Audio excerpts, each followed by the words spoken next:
Hey,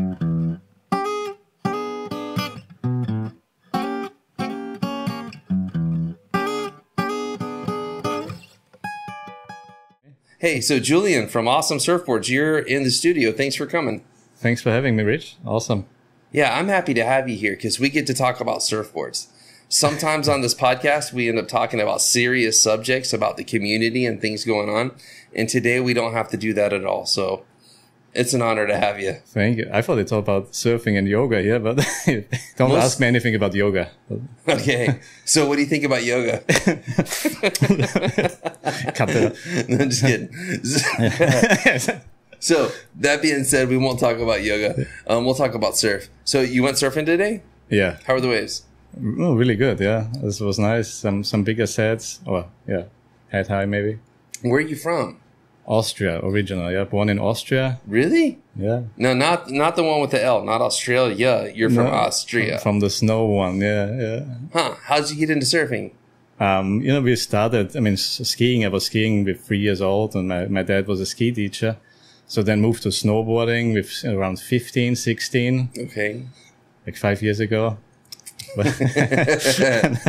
And then, did a lot of snowboarding, and all my friends, we were on the glacier in the summer. So we did it pretty, on a professional level, and did, 2 months maybe in the summer. And then we were just wondering why do we go on the mountain in the summer, and we should maybe try something else. And then a bunch of us started surfing and, started to travel. Where'd you surf first? First, I think I was 18. We did like a 7-week trip to France. Okay, so France? Yeah, Oscore, Biarritz. So stayed, slept in a car for 8 weeks and just did only surfing. There's some really good surf in France. Yeah, no, it's like hit or miss. It can be amazing, and what you see in the magazines, it's those amazing days. But most of the time, it's like a lot of onshore, especially in the summer. So I get you. Yeah. The surf's kind of moody there. It's very moody, yeah. So what board did you ride today? I rode the single fin.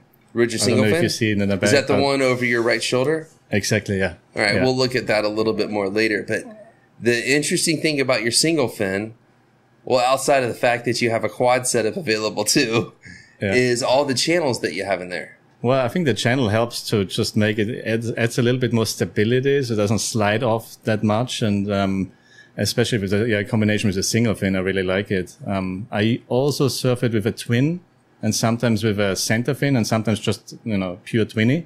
If you do it as a twin with the center fin, what center fin are you putting in? Shorter one. So the twinny would be like a regular twin fin, and then this is like a 6-inch. So do you really, and don't take offense to this, do you really feel a difference in the channels, or is that just kind of a gimmick to give you a different looking board? This is a huge difference. It's a good question, but I made the same board, and I brought it to Indonesia, Bali, and surfed in Sumba with the same board with no channels. And it's a different wave here, but it just feels a bit more stable. Is it just more responsive, and when you turn and whatnot, it just grabs the water a little more quickly? Yeah, well, it's not. The other one without channel actually turns a bit better. It's a little bit more skatey. Okay. But the channels just add a little bit more grip, if you will. It's like, it doesn't slide as much. I had in Indonesia, it's a few times where the tail would just break out a bit, and this one's just more stable. Do you surf over in Indo very much? I used to go there quite a lot, but then since we moved to California, haven't been there for 15 years. And then this year I went there for 2 months. I got you. So you're based out of California now? Yeah. Yeah. So is that because Awesome Surfboards is your main project, and that's where you need to be? That's the hub of the industry? It was more like we were in Germany and Italy before. Those are horrible surf places. Those are horrible, especially Germany. You can go in the river, maybe river surfing. I actually watched that just the other night on YouTube. Dylan Graves surfing in his Weird Waves video, and it was funny how they said there's localism at the river wave in Germany. Yeah, no, it's funny if you go there. It's like 20 people in line waiting for their turn, and then people jump in. Some people make it. They get on the board and fall in immediately, so they have to wait another half an hour. It's like a ski lift, but it's. I tried it only once, and it's difficult. It's really, if you think, I mean, I thought I know how to surf and it's going to be super easy. I went on the river. It was like completely different. With your snowboarding background, it seems like you would be able to get the hang of it pretty quick. On the river surfing? Yeah. No, it was, I had a hard time. Yeah. It was not easy. So respect to that. Yeah. I didn't mean to sidetrack you. So keep going. You were telling us about bad countries to surf in. Yeah. That you like to live in for some reason. So, and I studied in Art Center in Pasadena in LA. And, you know, my goal was always to go back to California because it's obviously great for surfing, but the whole culture, I like California.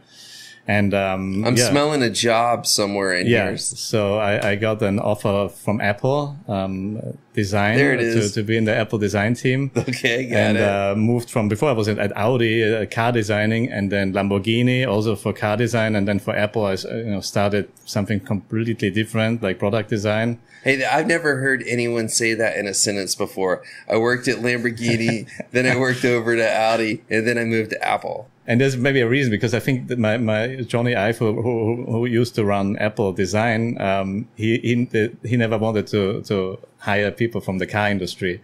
So I think that might be a reason you never heard that. But so you got a little lucky. I got lucky, yeah. It's like, that's hilarious. So are you still with Apple, or is that all over? I've quit. Last spring. Well, congratulations, sir. Thank you. Yeah. So tell us about Awesome Surfboards, because you obviously have some pretty good craft. I'm looking at right now. How long have you been working on Awesome Surfboards as a brand? Like 8 years. Okay. And it was kind of, the love to surfing and the designing objects. I wanted to combine that.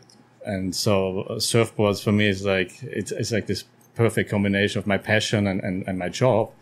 And I don't know if you know that, I mean, obviously a lot of boards are made now on the computer with, of course, different programs. Sure. And I used to work, design cars, and used to make cars in 3D, like, and so the surfboards was actually quite easy to make, but you had to learn a lot of, I think, the properties of surfboards, but the actual craft of doing something on the computer was really not new to me. So for me, that was like the easy step. The difficult step is to make boards that work. Ah, that makes sense. I'm processing that for a moment. So you're working on Lamborghinis and Audis, but in your brain, you're thinking about surfboards.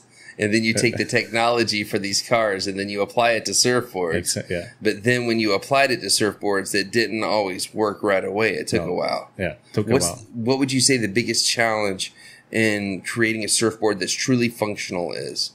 I think, first of all, the alternative shapes like a fish or like a graveler are a little bit more easy to make, because there's more freedom. If you have the nose a little bit too thick, tail too thick, people think it's a feature. The most difficult thing for me was to make a shortboard, like a performance shortboard, because people who ride shortboards, they see every mistake. If the nose is just a tiny bit too thick, they're like, don't like that. Or if the rocker has too much of a step in it. So the shortboard, funny enough, I thought it would be the opposite. The shortboard was the most difficult to really nail. That's really interesting. You also said, though, that's because of the quality of the rider. What if you had a surfer who was equally adept at a shortboard, mid-length longboard? What if the surfer could surf any one of those boards? Do you still feel the same way? Probably, because the shortboard, like I said, I think everybody you see shortboards all around, and they have this really certain look to it. Alternative boards, they're just more playful. You can experiment. Shortboard is not really the place to experiment, so you really have to nail it. Yeah. I gotcha. So you have a much more picky clientele with the shortboard. Yeah. That all makes sense. I can't stand normal shortboards because I live here and I surf in guiones, and guiones is a very soft wave, especially when you're 6'3", 200-something pounds. It's you need float. And out where we surf, well, fortunately for me, almost everyone rides shortboards because they want to be cool, because they think that it looks good. Yeah. And I'll pick on one of my friends in the lineup right now. So I have a friend, he just transitioned to a twin fin fish. And I'm telling him, Move your feet side to side. The fish needs to go rail to rail. Fishes aren't made to stay flat. Yeah. You're not riding the board right. And he's like, well, what do I do? How do I get better? I said, go get a longboard. Get a longboard, walk around everywhere on it. And he's like, no, I learned on a longboard. I'm real good at longboarding. I learned how to longboard. And I yelled at him joking around. I'm like, you stink at longboarding. You stand there. So just standing up on a longboard is not longboarding. Yeah, longboarding is walking around all over the place, finding the exact right spot for the rail to engage, and on and on and on and on. So he was just looking at me like I was crazy, because in his mind, he's like, no, I started on a longboard. I can stand up. So now I need to be cool and go to these other boards. But he wanted to get on a fish because that looks cool. And I'm trying to explain the reason why the fish isn't working for you is because you're not putting your feet in the right place and you're not using the rails and the tail in the proper manner. So, most of the people out there are all riding shortboards because they think it looks cool. And because they can stand up and ride flat on it, they're like, yeah, I'm really ripping now. And the reality is watching most people surf is extremely boring. They just stand there. Yeah. So what do you have to say about all that? No, I totally agree. And it's funny that, I mean, it's probably the people to blame who sell surfboards, because I think maybe not to blame, but the thing is, everybody wants a shortboard. It's just like the classic picture you have in mind. If you see contests, everybody's riding shortboards. Nobody rides a fish. So people have this, I need a shortboard. And for me, it's always funny. Also back home at the Hook, it's like a spot in Santa Cruz where, sometimes it's a fantastic wave, but a lot of times it's like mushy and slow. And people sit there with their shortboards and catching no waves whatsoever.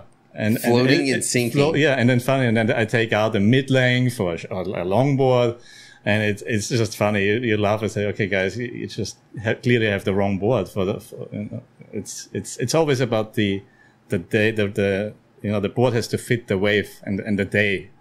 So yeah, in Nosara, I packed a single fin, a fish, a twin fish, and a shortboard, and the shortboard doesn't have the fins on it yet. I never rode it yet. But I hope to go up to Marbella or Playa Negra, and it's a good board for there. I got you. So around here, you've been riding your bigger equipment thus far. Yeah, just flatter rock. I mean, you can have, as you know, twin fish, you can have a really small 5'4", 5'5", really small board that almost has the same volume as a short board, but it's just a flatter rocker, and it just gets you in the wave way easier. All right. You mentioned fish, so let's start talking about that. So a twin fin fish or a four fin fish, what's your preference and why? For me, the one I have, it has 4 fin boxes, so I'm flexible. I use it as a keel, like a twin fin with keels, or like now it has a quad in there. The one above your left shoulder. Yeah. And the quad for me adds more stability. The keel is a bit more skatey. Depends also on where you positions the fin. Like the keel, if you move the fins forward, like if you move the fin boxes forward, it just gets more skatey, more loose. If you put the fin box backwards, it gets more stable. So on this board, because it's a quad setup, the fin boxes are more forward, hence more skatey.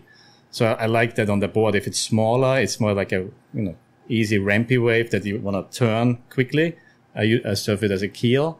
Once it gets bigger and I need more drive, more control, I use it as a quad. I got you. So you're open to either way. You don't really have a preference. It just depends on the waves. Yeah. I mean, my some friends in Bali, they only ride retro boards, and I said, hey, get 4 fin boxes or 5. You're flexible. He says, no way, only pure, which is cool. But for me, I like to play around, and I think having more fin boxes, there's so much you can do. It's like maybe send those guys a Bonzer or something. But if they want to be pure and they have to go old school, they have. But they ride Bonzers, they ride pure single fins, and they're good surf. And I respect it, But personally, I like to have options and try. It's cool if you have one board and you can change it to like 3 different styles.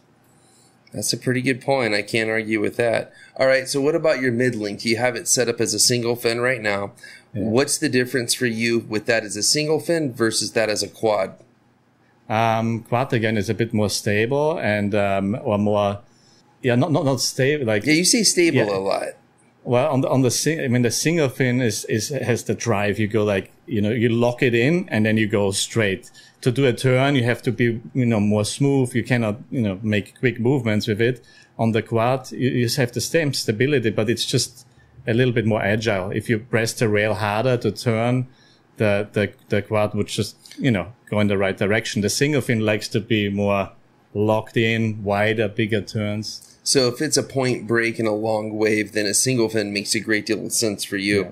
If you're at a beach break and you want to turn and have performance capacity, then you say go quad. Yeah. But in Nosara, it's a funny wave because just today and yesterday especially, sometimes you have a wave, it's not super steep, but it can be fast. It can break pretty fast and you just, on the single fin, you lock it in and you just shoot down and keep a high line on those faster waves. And you don't turn really much. You just go... Yeah, what you're catching on is right. We have a lot of sections to make. Yeah. Like, for example, the waves by our standards the past 2 days have been pretty good.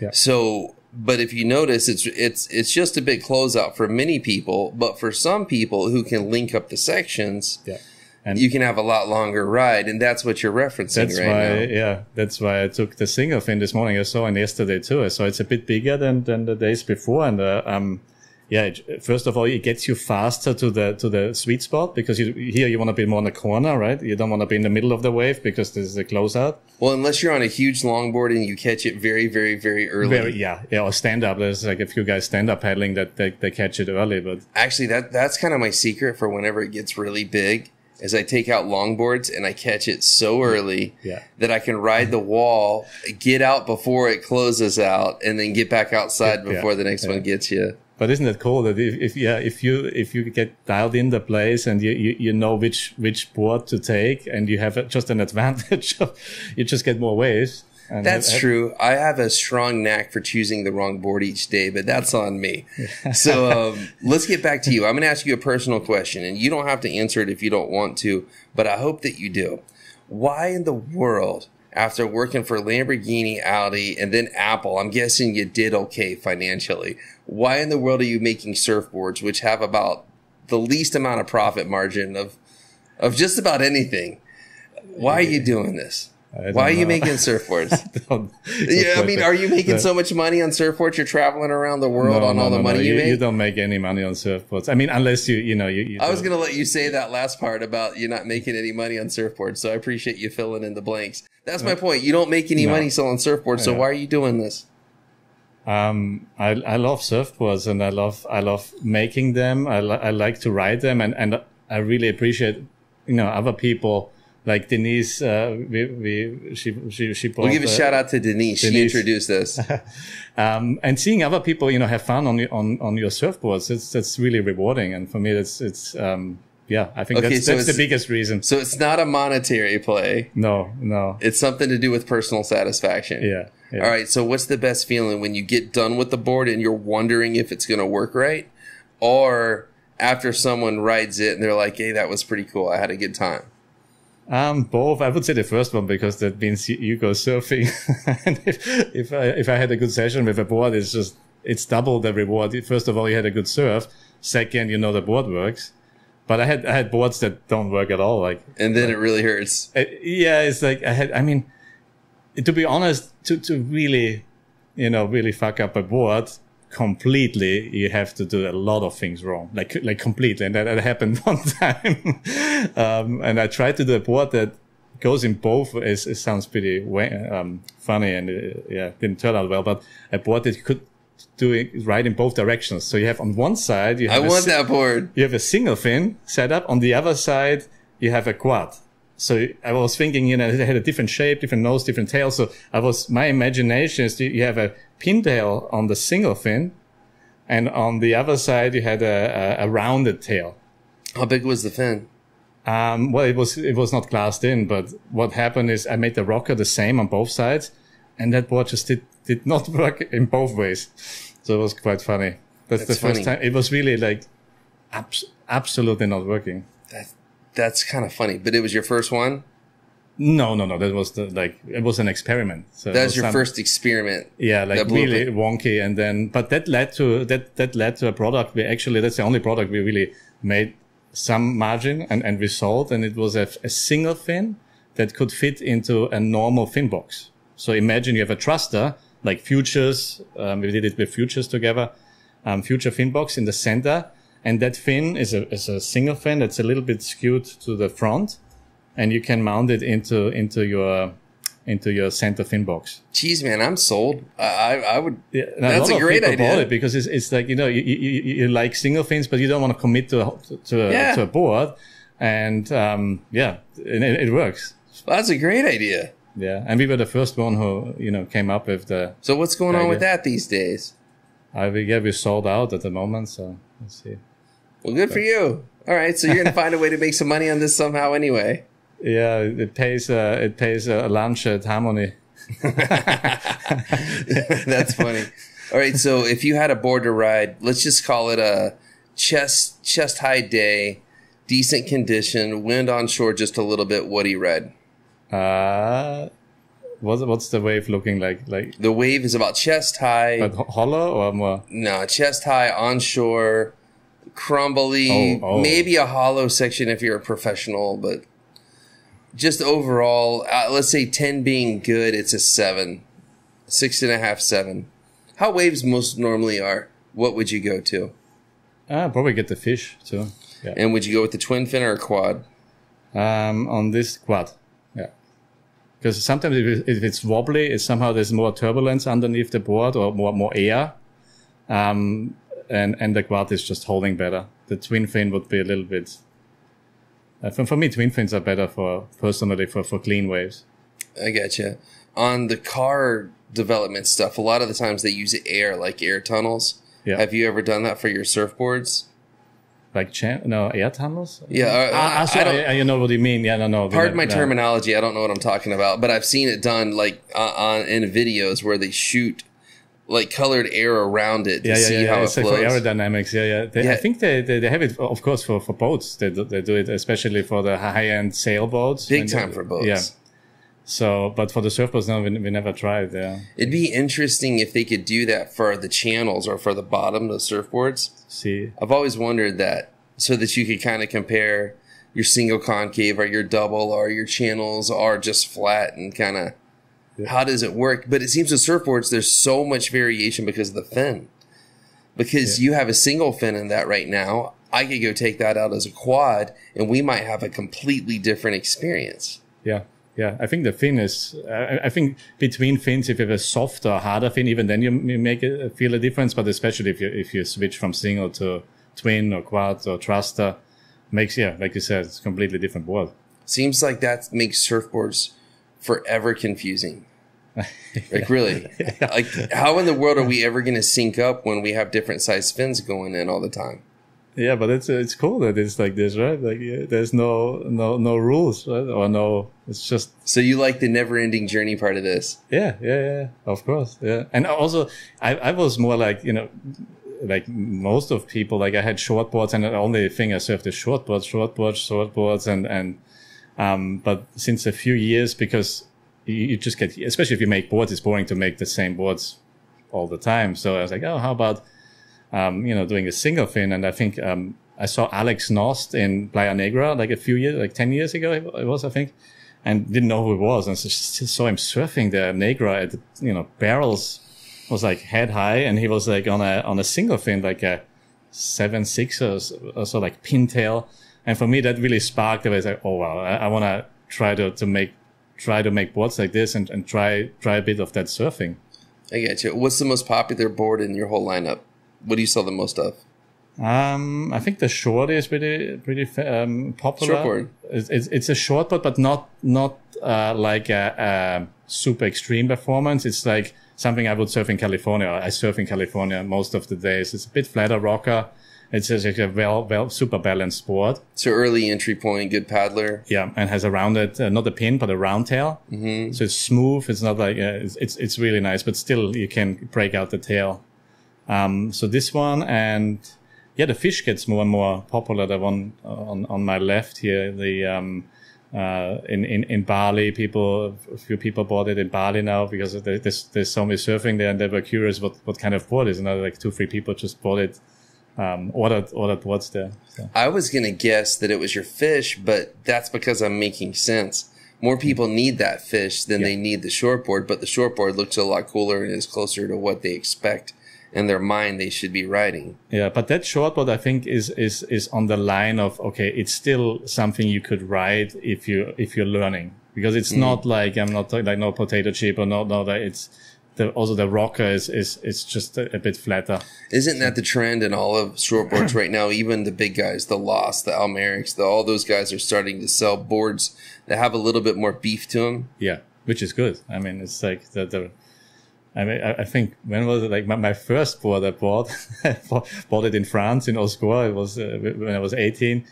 And the guy, and he was beginner, I was complete beginner, and he said, yeah, no, this should be good for you. And it was the thinnest board I've ever had. It's like two inches, like tiny. And he said, yeah, this is good. And he was an Australian guy, really good surfer. And I said, yeah, cool, I buy it. It looks good.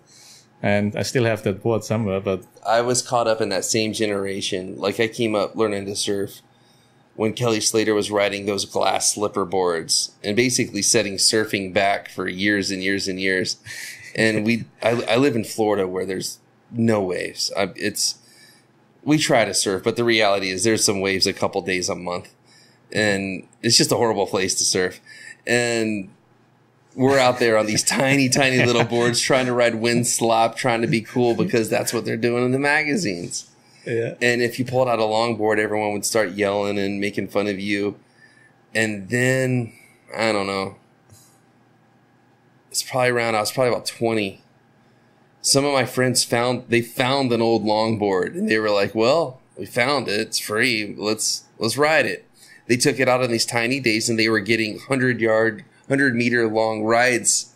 And I'm sitting there sinking, catching nothing. And this happened about 2, 3, 4, 5 times. And then finally it hit me. I was like, all right, I'm on the wrong team here. I don't care about looking cool anymore. I want to have fun.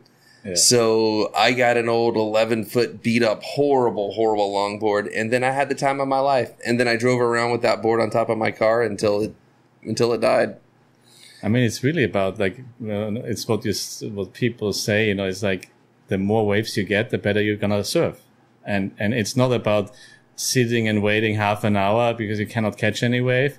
The more waves even if you sit in, sometimes it's best to sit in the inside, take smaller ones, but you just take, the waves you can, then you get better. And it doesn't matter which level you are. It's always true. And to get waves, you have to get the right board. Well, if you can't catch it, you can't surf. You just paddle. That's why, I mean, it's so fun. If people learn surfing, I think some people have because some people make it look really easy. So you think, okay, I just get a surfboard, paddle a little bit. But it's not like skiing where the slope doesn't move. Right. You can go down the slope 10 times and you can practice and improve each time on the way. On surfing, it's just different. I went skiing one time, and after I went down the mountain, I stopped and looked back up at that thing, and it blew my mind. Well, one, because I'm from Florida, we don't have mountains. We don't even really have hills. But it was like, I couldn't stop thinking about it. It's like, that thing's there all the time. I can go down it again and again and again. And I can go this way. I can go that way. I could do all this stuff. And that's what I've always felt is missing from surfing. Yeah. Because, well, if you're surfing on a 2-foot day and a one set wave comes through, it's gone. And then there's like 30 people or more sometimes competing for that one wave. And yeah. I mean, maybe the wave pool is going to change that, probably. What's your take on wave pools? Do you love them or do you hate them? Well, I would love to surf it. Kelly's pool looks pretty good. And I have a few friends who surf there, but didn't yet myself. But I think it's just a bit tricky with the energy it needs. It's a bit of a waste of energy, to be honest. If you talk about environmental, friendly, this is not environmentally friendly. It's like takes so much power. So it sounds like you love them and hate them. Yeah, I mean that I think as an idea to have a wave that's always the same. I think this addresses your point, or our point, that skiing is easy to learn. Surfing would be, it's going to be really easy to learn. On the other hand, I think you still needs to figure out how to make a really good wave and not use too much energy and be just more efficient. I think in Australia, I saw this thing as a plunger. It's a plunger in the middle of like a lake. And then you have five waves created with one movement.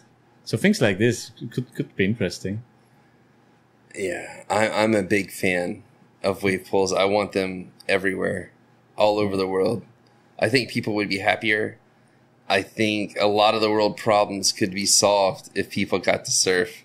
Yeah. Like if it were up to me, I'd go straight to the Middle East. I'd build a big, huge, awesome wave pool right there where Israelis and Palestinians can both surf, and no guns are allowed, just a surfboard, and you have to take off whatever weird clothing you have, and you just surf.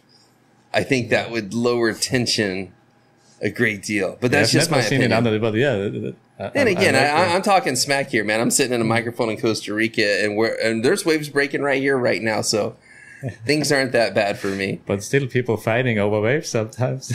Yeah. We fight. We fight a lot less here in Guiones than anywhere I've ever been. In Florida, we like to fight. In California, you like to fight. In Florida in particular, because we never have waves. So when you have them, they're only there for a couple hours, if that. So everyone's pretty amped up. It's very unpleasant. But here in Guiones, that's probably my favorite thing about the wave here is actually the vibe. Yeah. It's not the wave itself. It's just that people are nice, and that the locals who live here, they help enforce that. There's a young crew of locals coming up that they need some lessons actually in etiquette. But the more established ones, like the people who've been giving lessons for a long time,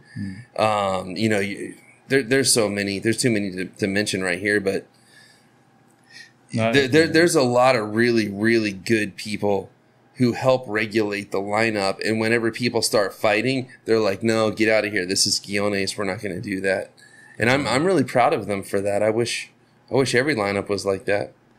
I mean, I felt I had the same experience. People are really, really friendly. Everybody is happy if the waves are good. And it's like a lot of sharing. And even if people drop in, they go out again if they see you. So it's not like other spots where, they drop in, look at you in the bag and don't care, just do their thing. Then you gotta go fight on the beach and turns into a big thing. But I think partly it's just a big beach too, right? You have so many takeoff spots. And on a point break, you have this takeoff spot on most of them, and then you fight around that spot. Here you can sit anywhere, and you'd be lucky to, sometimes the peak is here, sometimes there. Yeah, man, that's a really good point. Like Playa Negra does not have a good vibe.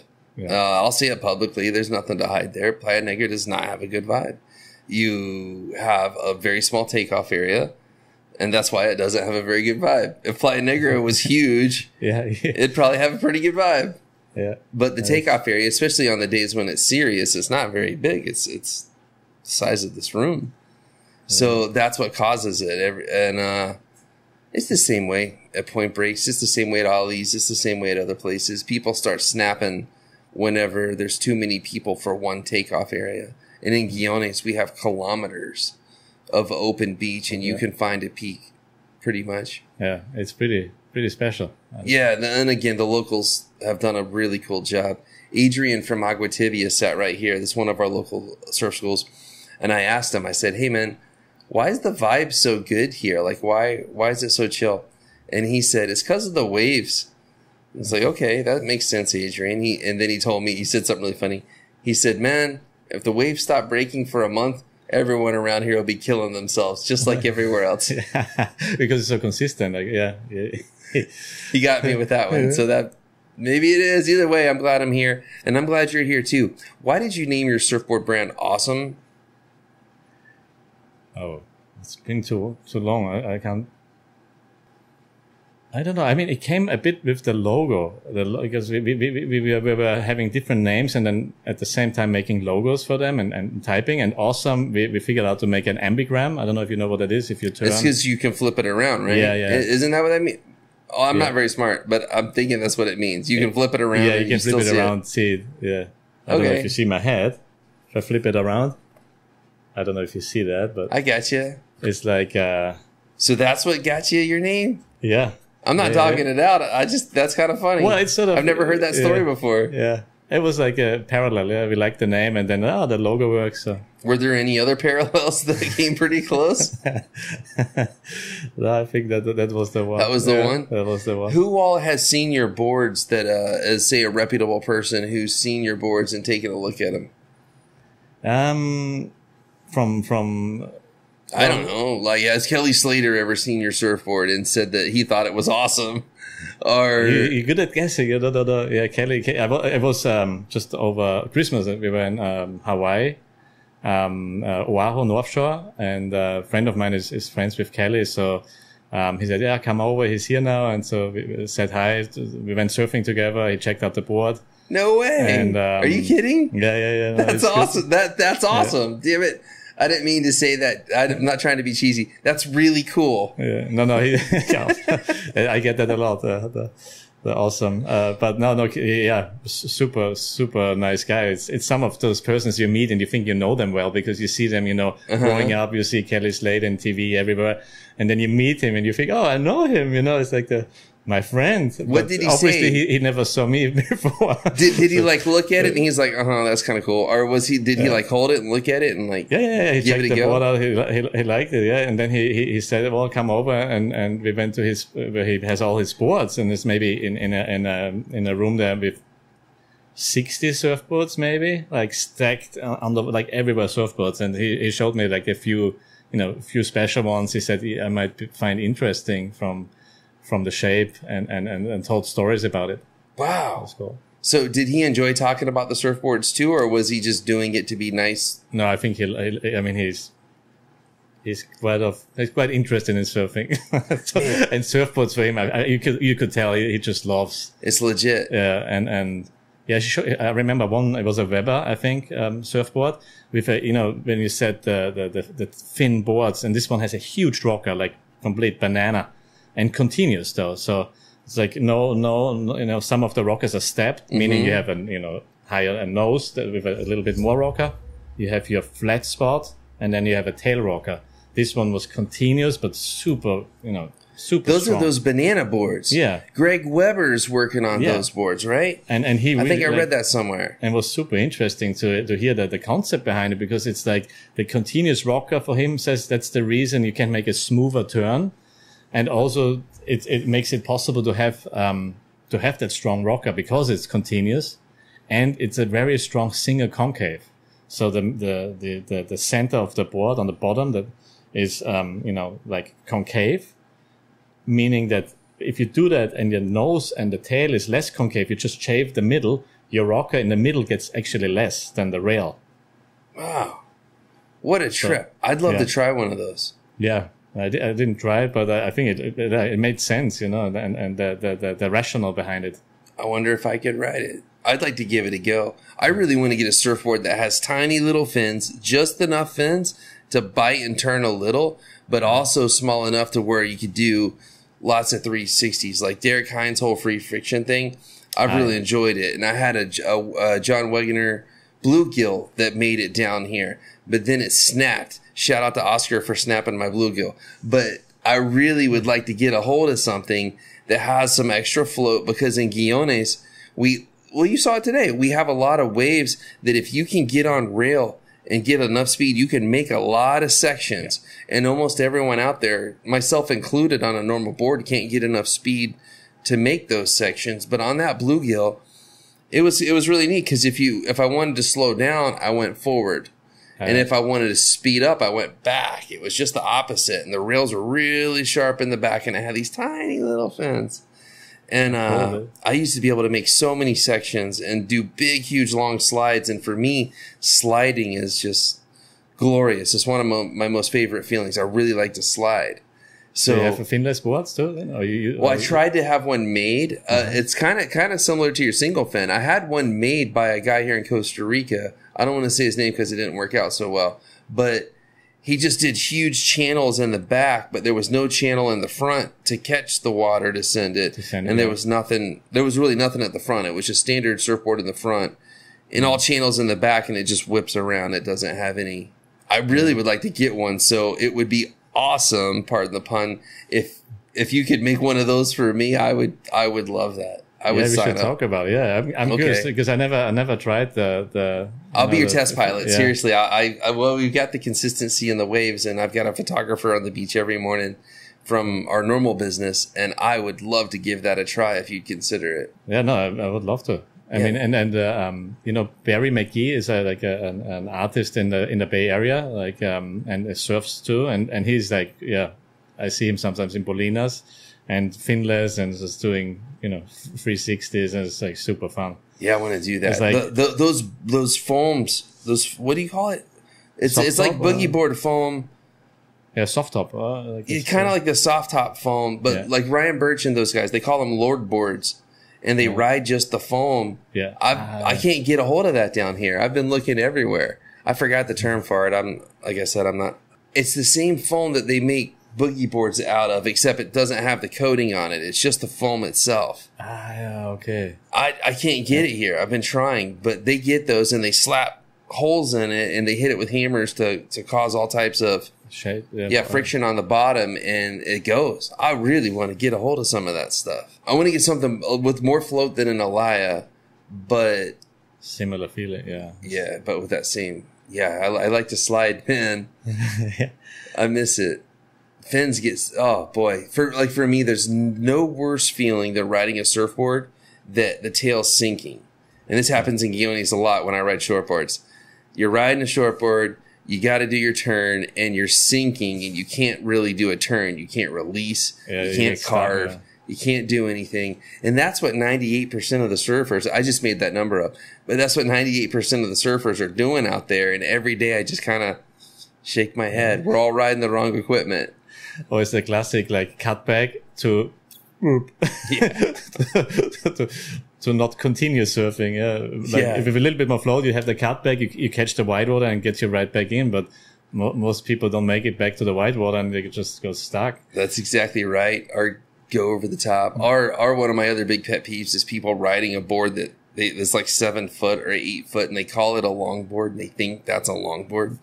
Like, come on, that's not a longboard. It's not a longboard unless you can get the glide. If you can move all around it. Yeah, and not hopping. You just cross steps. And I mean, for me, longboarding, I started a few years ago, and I'm not good at it, but it's something I really want to learn. It's to see a good longboarder is one of the nicest things. And you can tell. If they're really good and they're catching big waves and they're it's just beautiful. Moving everywhere, putting the rail in the right spot. But there's not many, there's not many good longboarders. No, but it's so ironic because people learn on a longboard. So they're like, I got this. I stood up on it, so I know how to longboard. Well, it's really difficult, I think, too, right? I mean, especially if it's a bit steeper, fast wave, to have the the balls to move forward and just stand there on your toes. Hey, so why are you here in Nosara? I forgot to ask that. Yeah, I've been to Costa Rica 6 or 7 times, and 20 years was the first time I was in Costa Rica, and mainly Playa Negra. Every time I was in Costa Rica, I went to Playa Negra. Even Limon, I went to Limon too, and all over the place except Nosara. And I think the other spot is on the list is the Les Pavones. So this trip, we said, okay, let's do Nosara, and it's really like it. Nice. Well, I cannot tell you that we have a better wave than those places because we don't. Negras definitely has a better wave. It's just crowded, and the community is a little different. Pavones is just way down there, but it's a long, beautiful, amazing wave. There's a lot of waves down there, actually. Limon, I've never been over there, so I can't say anything. But this area, the positive of this area is the community. It's the vibe. It's how nice people are. Yeah. It's surfing in a lineup that's friendly. And the wave is, I think it's just a super fun wave. Even if it's overhead, other waves, I surf Ocean Beach a lot, and then if it gets too big, I'm really scared. I wouldn't go surfing. Here, it seems like you can surf double overhead, maybe. I mean, I haven't seen it like this, but... Well, Ocean Beach, you have a big wetsuit weighing you down, and it's cold and it's scary. Too. I mean, the wave is so strong. It's like, here, it's really... That's why I want to come back. It's just fun surfing here, for me, to just sum it up. It's not crazy exciting in terms of the adrenaline, but it's just solid fun. It's a good wave. It's good for those two boards. Yeah. And then every now and then maybe these short board. But the reality is it's really good for those two boards. And then, you can drive a bit. I guess you get to. I went to Ostional one day. Yeah, we're not talking about all that, but there's a lot of other waves around here. You have to tell me offline. So, a couple of next questions. What are your 3 favorite restaurants in the Nosara area? Well, we haven't been to all of them, but so far we have been to La Luna. That has been, obviously great view. But What'd you get there? I went twice. I had, I think it was a sea bass and a pizza. I think the pizza was fantastic. It's your European style pizza. European thin crust. Huge. It's like, I ate quite a lot, but I had some troubles eating that pizza. It was very big, but really tasty. And then, Harmony, we went a few times. Okay. Then, what was it? A local? A locale. A locale. But honestly, in the LG, like the places are like, there was no place I said, I don't go back. So you're having a good experience? Yeah. And that's cool. Which in Costa Rica, I think 20 years ago, we talked about this before a bit offline, which it was hard to find food. Like, you had the plantains, you had rice, you had beans, but that's about it. And yeah, 20 years ago or longer, you could find rice and beans, or you could find beans and rice. Yeah. Or only rice. Well, yeah, no. It's true. It was like, and I think food is so, especially if you surf, is so important, right? To get your energy, get good food. Well, it's part of what makes our community so neat. There's a lot of places to hang out and a lot of cool restaurants. Do aliens exist? Pardon me? Do aliens exist? Aliens in Nosara? I'm not sure. Just off there, up there somewhere. I think so. Yeah. Probably so. All right. So next question. I'm going to get political on you. Who's going to win the United States presidential election in 2020? Well, I'm wondering. Yeah, if it becomes, but I'm afraid to say, and it's horrible to say that, but I think it's Trump again. And so you think Trump's going to get it again? I'm really worried. Yeah. And the reason is, not because he's so good or anything like that. I think that the Democrats, they don't have a candidate that can beat him. And it was funny. I watched some of these, debates. And when Bloomberg said, you guys cannot win, not a single guy or candidate can beat Trump, implying maybe that he can beat Trump. And he the funny thing is he cannot beat Trump as well. So, but he's right if nobody can. And I hope I'm not right, but that's what I think. Okay. You have to surf guiones for the rest of your life. No other waves. You're surfing here. That's it. You get one surfboard to choose. What's the board? The fish. I would surf. Yeah. The fish above that fish? Yeah. It's a pretty good choice. All right. You have one wave to surf the rest of your life. Just one wave. That's it. You can't go anywhere else. Oh, wow. What wave is it going to be? That's a good one. Yeah, it has to be. I think it has to be like either a beach break or like a point break that goes both ways. Because I think if you only choose left or right, that would not be good. Your rationale is making sense. Yeah. I'm just thinking because I was tempted to say, that one of my favorite waves is in Tahiti, like not on the main island, but in Moorea, and I don't want to say which one, but it's not crowded. It's amazing, but it's a left, so. Don't want to surf always left. Okay, so one wave, you got to choose it the rest of your life. What is it? Okay, this is a bit of a... I only have been there once. It was Witches Rock. I only have been there one time. And I don't know how consistent it is, but that one I remember was one of my best surf sessions ever. And it was left and right. And it was just perfect. So Witches Rock. Would that be a good choice? Better maybe. It's a pretty good wave. But is it consistent? It's consistent enough. I wouldn't want to live there because there's nowhere to eat. It's all a big national park. But as just surfing is all we're talking about. Yeah, so just the wave. Like that wave in a good city. Left. With no left, people. right. Yeah. Yeah. Witches Rock's a pretty good one. All right. Yeah. If there's any person in the world that you could meet and hang out with for just an hour, just to have a meal or have coffee or something, who would you like to meet and get to know? Let me think about that. Oh, wait. Yeah. Because there were some people when I mean, I was lucky. I met Elon Musk once or twice. Did he crack any jokes? Not too much, no, not too many. I was kind of making a joke about that. No, but but he was really kind. So, but I mean, going back and I wish I would have had a proper time to talk with Steve Jobs, because I mean I worked for Apple and I saw him a few times. He was even asking if I like it at Apple because he knew I came from Audi, so he asked my boss, "Hey, Julian, does he like it?" So. But I never, I never really got to talk to him. So this would be the one person.